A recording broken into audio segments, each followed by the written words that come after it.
Man, if I knew then what I know now. How many times have you said that to yourself? What would you go back and change? What would you do more of? What would you do less of? And what would you avoid altogether? Today's video is essentially a letter to my former self. It's all the stuff I knew when I was starting out in voiceover and stuff that you should know maybe even before you get into voiceover. My goal and hope is that you can learn from some of the mistakes that I made and learn some of the lessons that I learned. My dad used to tell me all the time, "Paul, you insist on learning the hard way," which meant I had to take my lumps. I had to learn everything on my own. I was stubborn. I was arrogant. I was jacked full of ego. I was young, and I wasted a lot of time and effort and sometimes a little bit of money learning lessons on my own when I could have very easily sought counsel from those who had already learned those lessons. And while it was true as a kid and a young man, as I've gotten older, I've learned that when you can learn from somebody with a little bit more experience than you, it can save you a lot of heartache and hurt. I'd like to think as a voice actor, I've done a better job of listening, but I still have made my own fair share of mistakes and learned lessons that I hope to pass on to you here. So here are 7 truths you need to know before you get into VO, or at the very least, as you're getting into VO. Number 1, having a nice voice doesn't mean shit. Man, if I had a nickel for everyone who said to me, people have told me I have a nice voice, and that's why I want to get into voiceover, well, I'd have a hell of a lot of nickels. Here's the truth. Having a nice voice is about as useful in voice acting as having a nice pair of legs is in running. There's an old saying in this business. Voice acting is 5% voice and 95% acting. And it's an old saying because it's true. Just because you have a Stradivarius doesn't make you a concert violinist. Everyone in this business has an instrument, and every voice actor has been told, "My, you have a nice voice." How well you play that instrument, how well you perform, how well you act is the only thing that matters. Which brings me to my second point. It ain't just talking. Well, hell, it's just talking and I can do that. No, it ain't. And no, you can't. The hard truth is that competent voice actors get that way through training and deliberate practice. Yeah, I get that it's completely intuitive to have to train for months and years to sound natural and authentic. But it's as true as gravity. If you can't act, you can't be a voice actor. This is not everyone's art. Number 3, pick your path. As you get into this business, maybe you decide that you just want to do voiceover as a hobby or maybe for a few extra bucks. That's awesome. Voiceover on any level is so much fun to do. It's creative and fun and expressive, and there are more opportunities out there to do voice work. Opportunities on sites like Fiverr and Upwork and Bunny Studio. I almost said Voice Bunny, that's their old name. But tons of these sites have opportunities for hobbyists, enthusiasts, amateurs to do voiceover work as a hobby, as just an interest, and that's fine. Voiceover can be a super fun hobby, and if that's your path, then I absolutely support you. Some people, though, get bitten by the bug.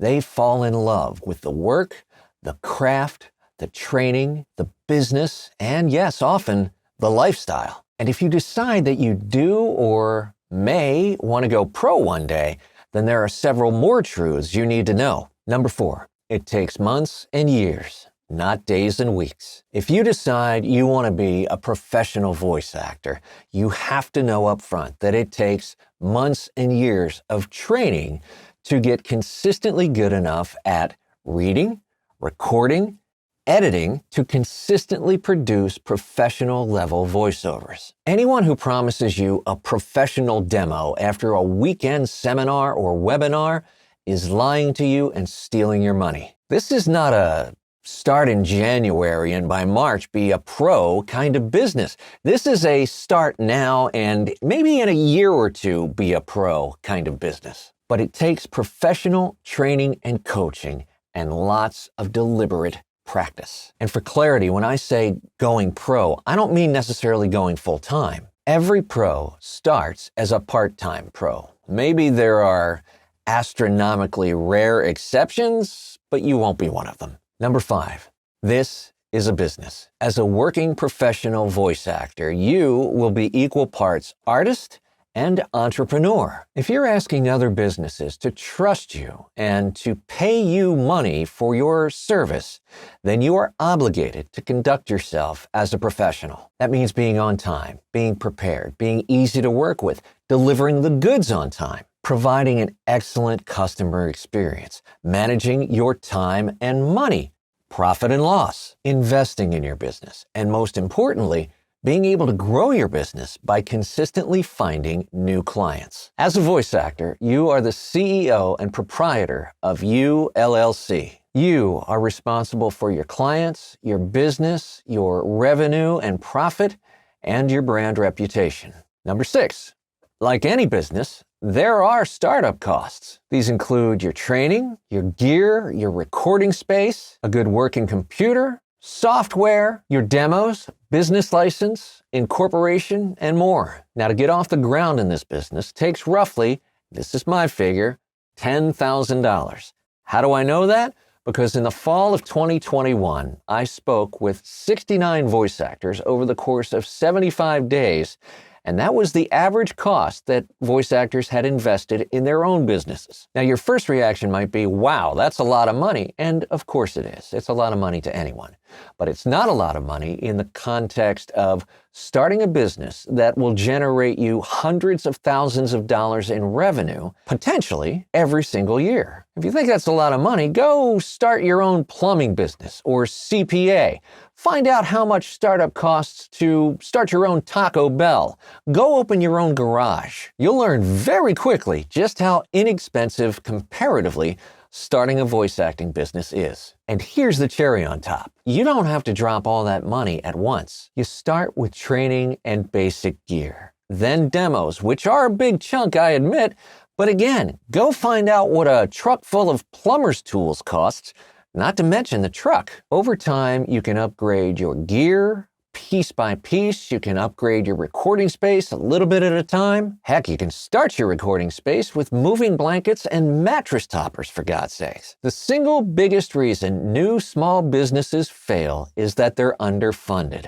Voice acting, with its comparatively low startup costs, minimizes that risk, but you have to invest in your business. Number 7, like any business, it has to be grown. According to the Small Business Association, failure to market the business properly is one of the 4 most common reasons new businesses fail. Business owners often fail to prepare for the marketing needs of the company in terms of capital, money, prospect reach, and conversion ratio projections. And here's where voice acting can be especially tough. Let's just say you're exclusively growing your business through pay-to-play auditions.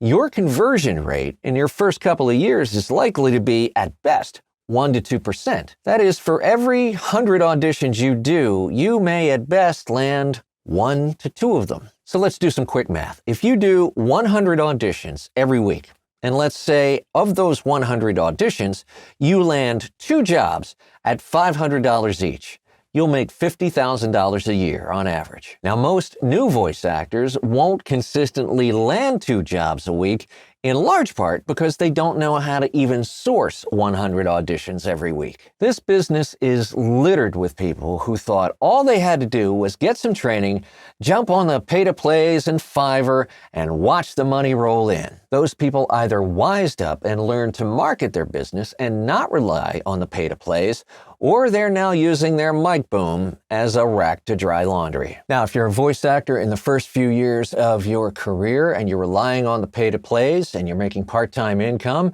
and you want to increase that income, but you don't know how to market your business, click the link to the VO Freedom Master Plan in the description below if you're watching us on YouTube. If you're listening to us on the podcast, I'll put it in the show notes. You can also get my 7 steps to starting and developing a career in voiceover. I'll put that link in the description and show notes below as well.